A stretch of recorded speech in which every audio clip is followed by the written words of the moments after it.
How did it feel when you were first approached to have your story told on the big screen? The first thought I had was, oh my God, like this is ridiculous. I couldn't believe it, to be honest. Few words other than just surprise. I think the main thing is that we all had different roles. We all had a different impact on what actually happened. Either from day one or when these guys arrived, very late on. But it didn't really matter when they arrived. They got there, and at the end of the day, it was the right people. That was the main thing. Yeah, we're all cavers for fun.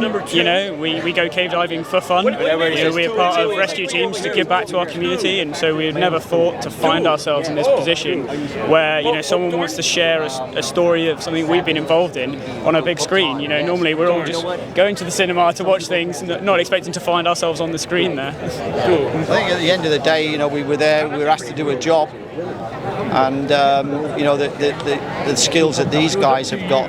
Was paramount to 100% success really at the end of the day when you think about it. Although it was a great team effort, and as I said before, people from 23, 24 countries involved. So that just showed the commitment that people gave up everything really, whether it was volunteers or rescuers. We've all got day jobs, as Connor said. We're just normal guys at the end of the day. What we do, whether you're caving and cave diving, is a hobby. We're not professionals in any way, so we've all got different day jobs, and it's a great story. It's fantastic that someone like Ron Howard, such a big name in Hollywood, has chosen to tell our story as well, and not only tell our story, but tell the story of everyone that was involved, and on the Thai side as well, really focusing in that area. Like Vern said, it was a massive team effort. There were so many people involved. We were just at the pointy end of a very, very big spear, and it's really important that that's been shown to the world, that the amount of people involved. It was everyone that made it happen, and we're very honoured to be part of it, both the rescue, everything that went on, and part of what's happening now with the movie. How did you want to capture the emotions of the intensity, especially with closed spaces, with water rushing in? How did you want to capture and portray that with the music? The starting point was to find music of the place. So I worked with a musicologist called Nat Bentita, who is an expert with all folk music all around Thailand, and she put me onto some really gorgeous songs from 400 or 500 years ago from the region in northern Thailand, and that inspired some of the melodies. And in fact, we used a really special song, I think, because it's about a river, the flow of a river being a metaphor for the flow of life, called So Long Nan, and that formed the basis for something we called the princess theme, because of the sleeping princess, the Nang Nong mountain. In the end, it found its way mostly towards the end of the movie, but bits of it echo throughout. And the other side of it is, of course, there's so much tension, there's so much intensity to the claustrophobia, to the not knowing which way is up, which way is down, and that was all about finding very warped and strange sounds, as if you hear it from underwater. So those two kind of contrasting things form the main pillars of the score, and then there's lots of other things in the middle too. That's last question. Thankfully, we kind of know it has a happy ending. Sure. Did knowing the ending of the story and everything, how was it to kind of transition from the intensity of the danger to kind of the uplifting moment when everyone gets rescued?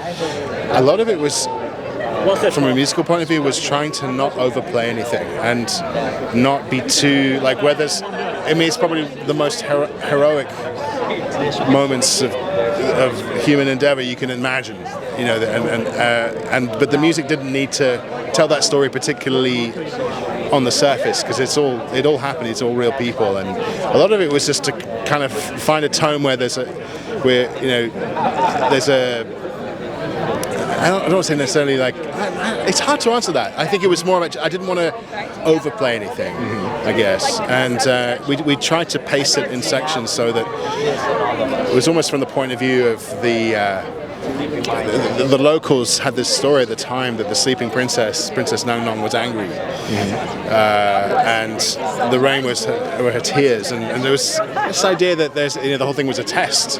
So there's a shift halfway through the story where obviously the first boy is saved, and that's where the music becomes much less dangerous, and we start concentrating more on melody. But we had to pace it very carefully, and a lot of I think more than any other score I've done, it's very, very under the surface and restrained until the very end. All right. Hi, James. How you doing tonight? Yes, I'm good, and you? First and foremost, you are killing it with the suit, bro. Well, you are, absolutely killing it. But to the movie, what did you do to prepare, knowing that you were going to be in like these enclosed spaces, these underwater situations, and all that? Well, in the scene underwater, I have to learning a diving skill, but I use it to dive, so it's not that hard. But I have to pay as a real person, so sometimes it's quite hard in this because it's my first time too. So I have to do a research about him, how he talk, what he act, and then his life, what he been through. Yeah, and it's kind of like different for me. Yeah. What was the most important aspect of the coach's story that you wanted to bring to the film? The coach story? Yeah. The whole story? Yeah. I think it's about hope. This, 2 years ago we have a pandemic. We have COVID. We have everything. It's like the world is like it's shut down. So I think for now people need something like this. We have to spread love. We have to combine together. We have to, do something that it's look impossible to be possible, And I think this movie made for everybody that have a hope. What does it mean for you personally to bring such a miraculous story to life? With so many nations coming together, and for kind of a feel-good story at the end. Right. What's it mean to take that and bring it to the world once again with 13 lives? Well, like Ron has said to me since the beginning, he thinks that this story is really important, partly because, as we all know, we've gone through quite a rough period of time in the last couple of years, with the pandemic and all the craziness that has happened around the world, and it's just so nice to actually have a film that has a positive message about how we can come together and do something really miraculous, whether it, regardless of nationalities and people and things like that. And to me, that's how he sold me to be on the film, because at first I was also a little really, but then he was completely right, and I think that this is such a right time for this kind of film. And to me, I just really hope that people come away with it being really positive about the state of the world somehow, and because we need it right now. Seeing the trailers and stuff, seeing the claustrophobic, kind of how tight the spaces are. How was it going from kind of taking the paper, the script of it and all, and then seeing it in person and being there, witnessing the actors go through all of that? Yeah, and it was incredible because when we were recreating a lot of the tunnels underwater, I was shocked because there were some parts that were just like holes that people could barely fit into. And this is actually a recreation.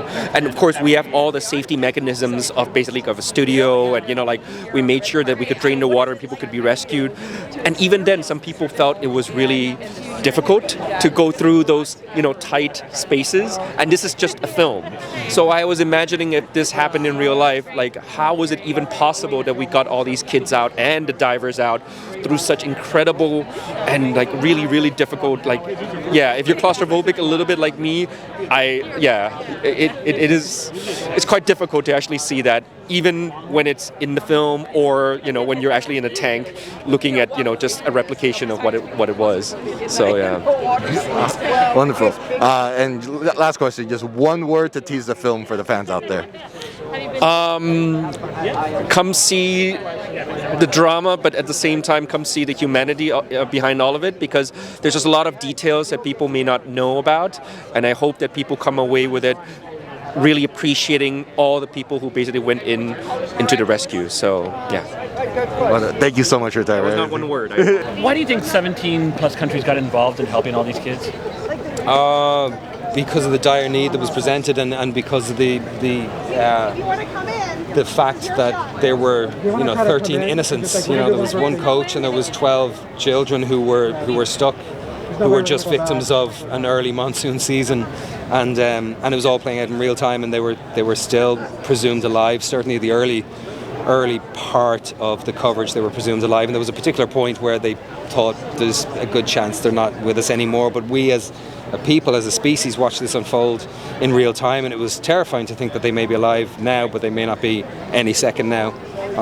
So yeah, it presents an opportunity for the world to really, and for thousands of people actually in many different nations, to come together and put their minds together and put their divisions aside and their egos aside. I'm not saying there wasn't arguments and miscommunications during the mission, of course there was, but essentially everyone just said, okay, what needs to happen here? How do we get them out? How do we get them out safe? And it was an incredibly dramatic and incredibly terrifying and bold thing that they did, but luckily enough the whole team got out alive anyway, Given the times that we're all going through still, a film that tells a true story about what happens when human beings from all different walks of life put themselves aside, get together and solve a problem in order to help others is a reminder of the true underlying foundation of human spirit.